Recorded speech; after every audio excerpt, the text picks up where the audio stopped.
प्यारे बच्चों, आज हम कक्षा 10वीं का टॉपिक वाच्य पढ़ने जा रहे हैं। वाच्य, सबसे पहले तो बेटा वाच्य होता क्या है? वाच्य का शाब्दिक अर्थ है बोलने का विषय। जो हम बोलते हैं वो किसकी प्रधानता है, कैसे बोल रहे हैं, बोलने का विषय। फिर है वाच्य की परिभाषा, तो ये है। फिर वाच्य कहते किसे हैं? क्रिया के जिस रूप से यह पता चले कि क्रिया का मुख्य विषय, क्रिया के जिस रूप से यह पता चले कि क्रिया का मुख्य विषय कर्ता है, कर्म है या भाव है। समझ आया बेटा? फिर से बता रही हूँ, वाच्य का शाब्दिक अर्थ है बोलने का विषय। परिभाषा, क्रिया के जिस रूप से यह पता चले कि क्रिया का मुख्य विषय कर्ता है, कर्म है या भाव है। ये तो थी इसकी परिभाषा बेटा। अब है वाच्य, आपके जो है 3 आते हैं मुख्य: कर्तृवाच्य, कर्मवाच्य, भाववाच्य। वैसे वाच्य के भेद, आपसे वाच्य के भेद पूछे जाएं तो वाच्य के 2 भेद होते हैं, कर्तृवाच्य और अकर्तृवाच्य। क्या होते हैं बेटा? 2 भेद होते हैं, कर्तृवाच्य और अकर्तृवाच्य। अब आपका जो है फिर अकर्तृवाच्य के 2 भेद होते हैं, कर्मवाच्य और भाववाच्य। ये तो आपके थे भेद। अब मैंने यहाँ आपको बताया कि क्रिया का मुख्य विषय कर्ता है, कर्म है अथवा भाव है, कौन सा है? तो ये आपके 3 एग्जाम्पल मैं बता रही हूँ यहाँ पर। जैसे मोहन सुंदर लग रहा है, मोहन सुंदर लग रहा है, किसकी प्रधानता बताई यहाँ पे? कर्ता की प्रधानता। किसकी बताई? कर्ता की। कर्ता की प्रधानता हो गई। दूसरा है राम खेती बाड़ी कर रहा है। राम क्या कर रहा है? खेती बाड़ी। तो किसकी प्रधानता होगी? यहाँ पर भी आपकी कर्म की प्रधानता हो गई। अब है उससे खाया नहीं जाता। खाया, यह किसकी प्रधानता है? भाव की प्रधानता। किसकी है बेटे? भाव की। जो मैंने आपको परिभाषा बताई थी, क्रिया का मुख्य विषय कर्ता है, कर्म है या भाव है, ये इस तरह से आपको बता दिए हैं। कर्ता की प्रधानता कैसे है, कर्म की प्रधानता कैसे है और भाव की प्रधानता कैसे है। तो ये तो आपके इस प्रकार थे। अब आपके मैंने बताया भेद। भेद आपके जो है, सबसे पहले आपका आता है कर्तृवाच्य। क्या आता है? कर्तृवाच्य। तो कर्तृवाच्य कहते किसे है बेटा, ये बताना है। तो कर्तृवाच्य क्या होता है? जिस वाक्य की क्रिया का सीधा संबंध कर्ता से होता है, जिस वाक्य की क्रिया का संबंध सीधा कर्ता से होता है, उसे कर्तृवाच्य कहते हैं। फिर इसमें क्या होता है? इसमें क्रिया के लिंग, वचन तथा पुरुष भी कर्ता के अनुसार ही होते हैं। लिंग, एक वचन है तो एक वचन रहेगा, वचन में बहुवचन है तो बहुवचन रहेगा। इसी तरह लिंग में पुल्लिंग है तो पुल्लिंग रहेगा, और स्त्रीलिंग है तो स्त्रीलिंग रहेगा। और इसी तरह पुरुष, कौन सा पुरुष है, कौन सी उत्तम पुरुष, मध्यम पुरुष, अन्य पुरुष कौन सा है, उसमें वो रहेगा आपका। तो ये जो है इन्हीं के अनुसार लगाए जाते हैं। जैसे आपको बता देती हूँ, बच्चा, बच्चा सोता है, सोता है। तो बेटा एक सबसे इंपॉर्टेंट चीज बता देती हूँ, कर्तृवाच्य में क्या होता है, कौन और किसने लगाकर आप जो है पर्सन बना सकते हैं। आपको पता चल जाएगा कि क्या पर्सन बन रहा है और कौन सा बन रहा है, इसमें कौन सा आपका वाच्य है। आपका जो कर्तृवाच्य वाक्य होगा उसमें आप पहचान सकते हो किस तरह से। बच्चा सोता है, कौन सोता है? बच्चे की जगह मैंने क्या लगाया, कौन सोता है, तो ये पर्सन भी बन गया आपका। और कौन सोता है, बच्चा। इसमें किसकी प्रधानता है, कर्ता की प्रधानता। किसकी प्रधानता है बेटा, कर्ता की प्रधानता है। फिर इसमें क्या होता है, ये आपकी क्रिया कौन सी है, अकर्मक है, कर्मक। इसमें कर्तृवाच्य में बेटा सकर्मक और अकर्मक दोनों ही क्रियाएं होती हैं। कैसी होती हैं, सकर्मक और अकर्मक दोनों ही क्रियाएं इसमें होती हैं। और इसमें मैंने बता दिया आपको, फिर से बता रही हूँ, क्रिया के लिंग, वचन और पुरुष जो है वो कर्ता के अनुसार ही लगाए जाते हैं। जैसे यहाँ मैं लिख दिया बच्चा सोता है, यहाँ लिख देती सीता सोती है, सोती है। मोहन सोता है, मोहन सोता है, सोता है। सीता पुस्तक पढ़ती है,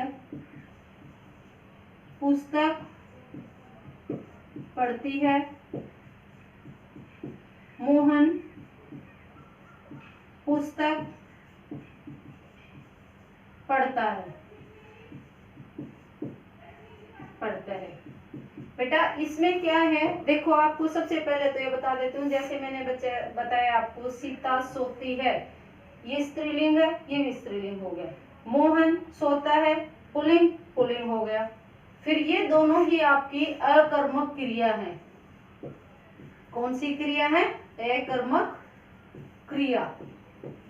और आपकी सीता पुस्तक पढ़ती है, इसमें क्या है, कर्म दिया हुआ है, पुस्तक क्या है, ये कर्म, कर्म दिया हुआ है, तो ये आपकी किस में आ जाएंगी, सकर्मक क्रिया, सकर्मक क्रिया, क्रिया। तो समझ आ गया।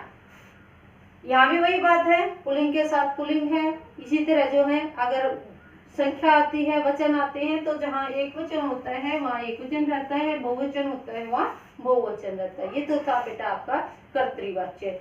ये आपके जो है जिस तरह से आते हैं पेपर में आपके 4 अंक के आते हैं, 4 अंक के आते हैं।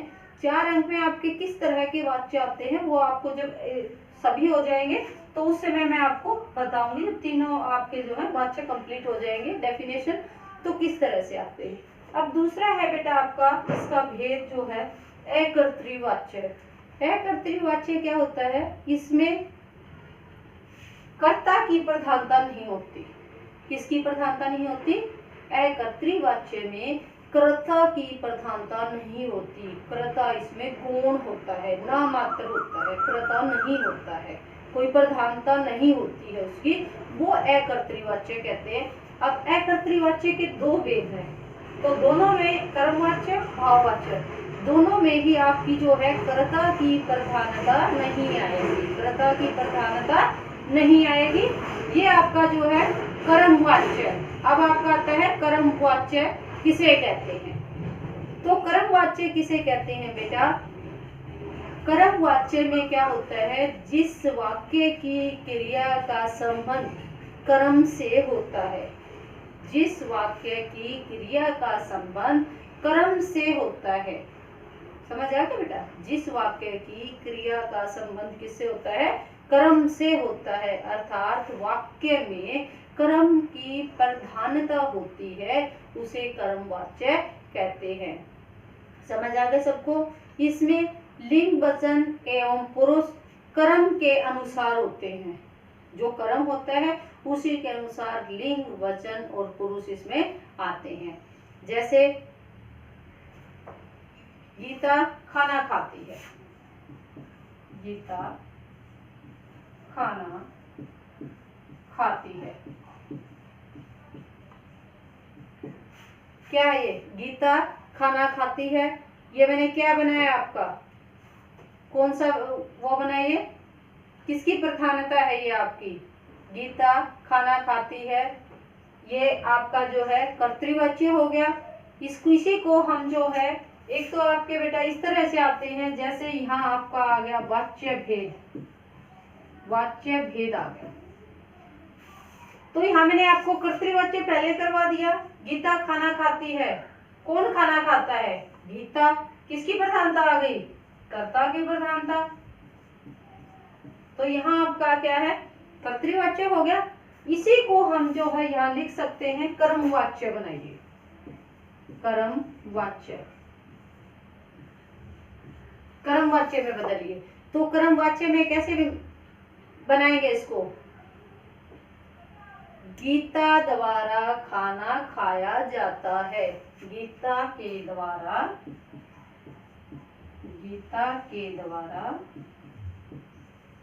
खाना खाया जाता है, खाया जाता है। तो यहाँ कर्म हो गया। कर्म वहां भी था, सकर्मक था, पर यहाँ जो है कर्म की प्रधान। गीता के द्वारा खाना खाया जाता है। गीता के द्वारा क्या खाया जाता है? खाना खाया जाता है। तो यहाँ जो क्या आ गया, इसमें एक और बता देती हूँ आपको, कर्म के साथ इसमें से के द्वारा विभक्ति आती है। कर्म के साथ, कर्म ये है, इसके साथ क्या आ गया? के द्वारा। इसी तरह से भी आ सकता है, से और के द्वारा विभक्ति लगाकर हम जो है कर्मवाच्य वाक्य बनाते हैं। दूसरा इसमें क्या है, मैंने बता दिया, अकर्मक और सकर्मक। इसमें जो है दोनों प्रकार की क्रियाएं, सकर्मक क्रिया होती है, सॉरी, इसमें क्या होती है? सकर्मक क्रिया होती है। कर्म में कर्म की जरूरत होती है ना, कर्म की आवश्यकता। तो इसमें जो है सकर्मक क्रिया आपकी होती है।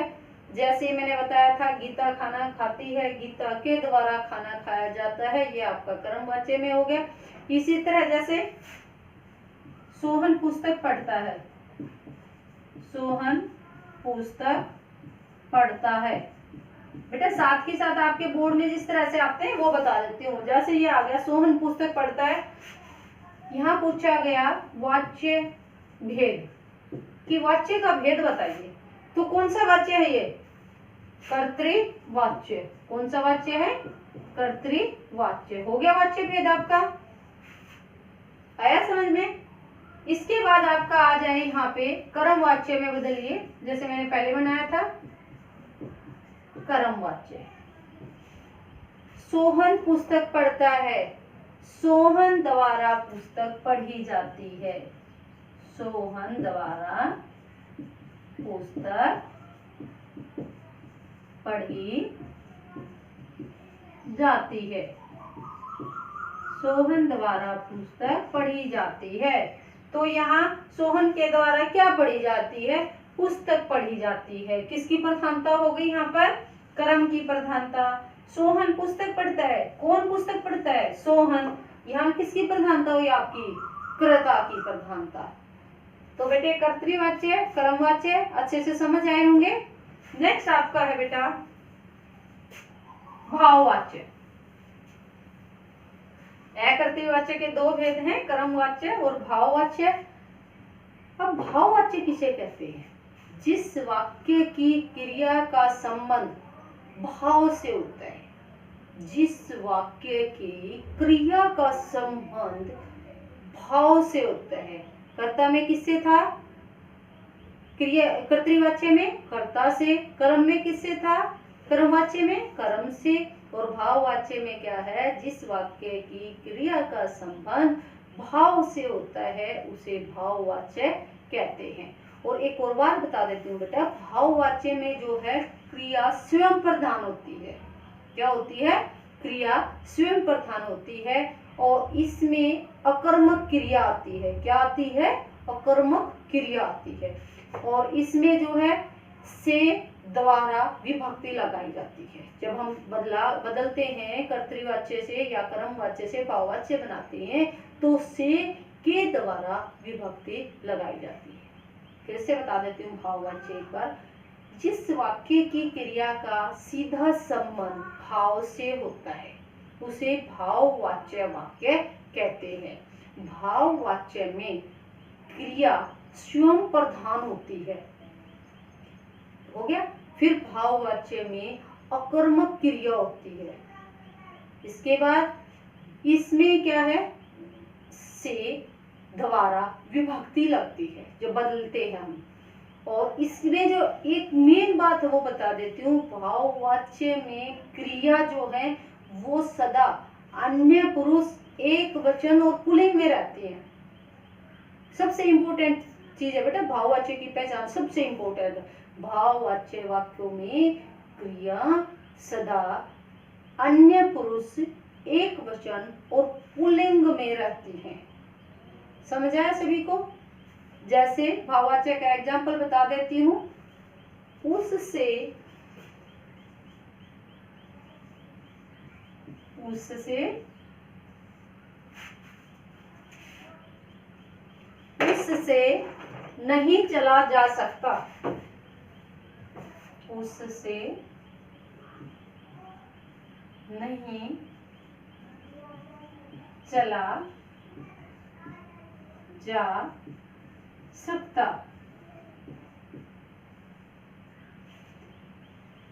तो ये भाववाच्य है बेटा। सबसे पहले तो देखिए से विभक्ति आ गई इसमें, मैंने बताया ना द्वारा और से विभक्ति होगा। फिर उससे नहीं चला जा सकता, देखिए अन्य पुरुष में है ना, उत्तम पुरुष मध्यम पुरुष कुछ भी नहीं है, अन्य पुरुष में है ये, तो ये आपकी पहचान है। फिर मैंने बताया हमेशा पुल्लिंग में रहेंगी, एक वचन में रहेंगी। उससे नहीं चला जा सकता पुल्लिंग में है, उससे नहीं चला जा सकता किसी एक को बताया है, एक वचन में है, और क्रिया जो है वो अकर्मक है। समझ आ गया इस वाक्य से? इसी वाक्य में जो है कर्मवाच्य बनाना है, उससे नहीं चला जा सकता। तो क्या, जब हम इसको कर्मवाच्य में बनाएंगे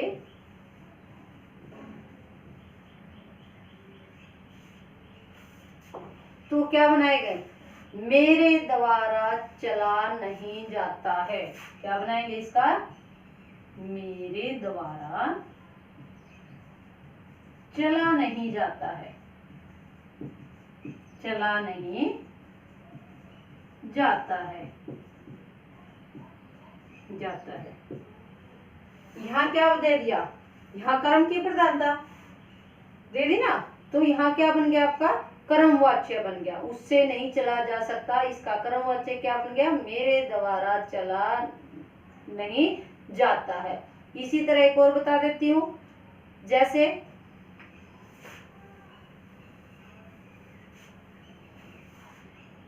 मुझसे उठा नहीं जाता, मुझसे उठा नहीं जाता, नहीं जाता। यहां भी देखिए बेटा, मुझसे उठा नहीं जाता, से विभक्ति आ गई, अन्य पुरुष में हो गया, एक वचन हो गया, पुल्लिंग हो गया, तो कौन सा है ये? भाववाच्य। क्या है? भाववाच्य। वाच्य भेद बता दिया आपने। अब इसी को जो है मैं आपको कहूंगी, इसी को जो है कर्तृवाच्य में बदलिए। कर्तृवाच्य में किसमें बताया? कर्तृवाच्य में। कर्तृवाच्य में किसकी प्रधानता आएगी? कर्ता की आएगी। तो क्या आ जाएगा? मैं उठ नहीं सकता। यहाँ किसकी प्रधानता बता दी? कर्ता की, मैं की। हो गया, मैं उठ नहीं सकता, ये किस में आ गया आपका? कर्तृवाच्य में। समझ आया बेटा? इस तरह से भाववाच्य, कर्तृवाच्य समझ में आया? एक आपको जो है इसी तरह से आपके बदलने आते हैं। एक दो वाक्य और आपको बता देती हूँ, जैसे कर्मवाच्य से कर्तृवाच्य बनाना। कर्मवाच्य जैसे पुलिस द्वारा चोर पकड़ा गया, ये कर्मवाच्य है। कर्मवाच्य, पुलिस द्वारा चोर पकड़ा गया, पकड़ा गया। समझ आया सबको? पुलिस द्वारा चोर पकड़ा गया, कर्म की प्रधानता दी है। क्या पकड़ा गया? चोर। किसके द्वारा? पुलिस के द्वारा। तो यहाँ पर जो है कर्म की प्रधानता आ गई। इसी को जो है आपको क्या बनाना है? कर्तृवाच्य। कर्तृवाच्य में हमें कि यहाँ तो किसकी प्रधानता थी? पुलिस द्वारा कौन पकड़ा गया, चोर पकड़ा गया। कर्म किया उन्होंने चोर के पकड़ने का, किया ना कर्म। और हम कर्तृवाच्य में क्या करेंगे, कर्तृवाच्य अब बनाएंगे तो हम जो उसके अकॉर्डिंग हमारी किसकी प्रधानता होगी, कर्ता की। पुलिस ने चोर पकड़ा, पुलिस ने चोर पकड़ा। मैंने बताया था कर्तृवाच्य में दो वाक्य बनेंगे, एक कौन, एक किसने। चोर किसने पकड़ा, पुलिस ने पकड़ा। किसकी प्रधानता होगी, पुलिस की। यहाँ ने विभक्ति भी आ सकती है कर्तृवाच्य में, और बिना विभक्ति के भी आपका कर्तृवाच्य होता है। फिर इसी तरह से जैसे हाथ कर्तृवाच्य है, कर्तृवाच्य बता देती हूँ। हाथी ने केला खाया, हाथी ने केला खाया। क्या वाक्य बना, हाथी ने केला खाया। आपका ये किस में आ गया, कर्तृवाच्य में। किसने केला खाया, हाथी ने। ये भी कर्ता की प्रधानता आ गई। इसको कर्म बनाना है तो क्या करेंगे, हाथी द्वारा केला खाया गया। क्या बनाएंगे, हाथी द्वारा केला खाया गया। हाथी द्वारा केला खाया गया। हाथी द्वारा क्या खाया गया, केला। किसकी प्रधानता दी, कर्म की, खाने की प्रधानता दी यहाँ पर। तो ये आपका जो है क्या बन गया, कर्म वाच्य। तो बेटा सभी को समझ आया होगा, ये आपका टॉपिक था वाच्य। और समझ आया तो अगली मेरी वीडियो की जानकारी लेने के लिए मेरे चैनल को सब्सक्राइब जरूर करें, ताकि आप तक सभी वीडियो मेरी पहुंच सके। और मेरी वीडियो को लाइक करना न भूलें। धन्यवाद।